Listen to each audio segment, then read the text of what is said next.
Long before anyone ever had the idea to build a city of sin in the middle of the desert of Nevada, our arch-enemy Bilam had a similar plan. At the end of last week's Torah portion, when his attempt to curse the Jews failed, he went to plan B.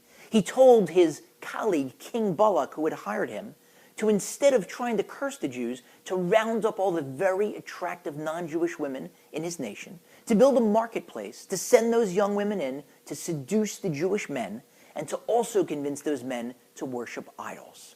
At the center of this terrible episode were Zimri, the leader of the Jewish tribe of Shimon, and Cosbi, the daughter of Tsur from Midian, who were cohabiting in the tent in plain view of the nation until Pinchas, the hero of this week's Torah portion, entered the tent and killed them.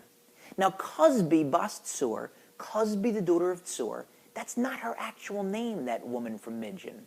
Her real name was Shevilnai, and her father, Tsur, is known to us by a different name. Her father, Tsur, was none other than King Balak himself.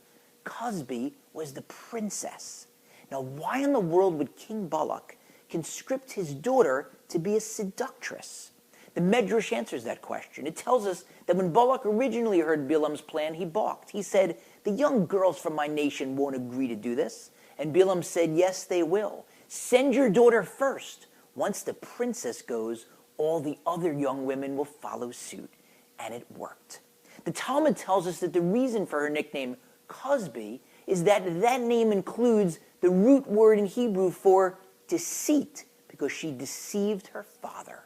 Her father had told her to seduce a very specific Jewish man, and she instead consorted with Zimri. In fact, Zimri, we're told, intercepted her amorous advances. When she told him who she was heading to seduce, Zimri said, "No, you don't want him. I'm more important than him. The guy you're looking for is only the prince of the third of the Jewish tribes. I'm the prince. I'm the leader of the second of the tribes." So who was her original target? Who did King Balak tell his daughter Cosbi to seduce? None other than Moses, Moshe himself. Now, I don't know whether that seduction was ever attempted, and I'd like to think that if it was, it never would have gotten off the ground. But the mere fact that King Balak thought that Moshe, of all people, might be susceptible to that type of temptation should give us all pause. We've seen throughout history presidents, kings, governors, tycoons, legislators, senators risk everything, their wealth, their honor, their prestige, their power, all for a foolish fling. Why? Because that voice, the voice of the evil inclination, told them, tells us that it can't possibly get any better than this. But we know that's not true. We know that running after base or forbidden desires is hollow. It doesn't lead to lasting happiness. The only things that do are jobs well done and working hard and restraining ourselves and spiritual pleasures, the types that we get in the afterlife, in the world to come. But even though we know that in our heads, we may not always act that way because sin crouches at the door and all of us have to be ever vigilant.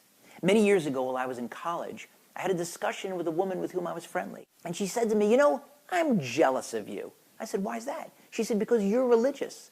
I said, "Why does that make you jealous?" She said, "Well, because you have no desires." I said, "Run that by me again?" She said, "Yeah, you're religious, so you have no desires." I said, "Oh, I get it, but you're missing something important. When I go to sleep at night, it's very difficult for me to get comfortable." She said, "Why is that?" I said, "Well, because of what you're saying, I'm an angel, and therefore I have wings. So I can't lie down on my back, I'll crush my wings. I can't lie on my side, they'll start flapping." I said, "What are you talking about? You think I have no desires? You think I also have no emotions? Who do you think I am? Spock?" I explained to her, I have emotions, I have desires, the same ones that any human being has, maybe even stronger. But I resist them. I try to channel them into the right activities. Why? Because I'm on a mission from God.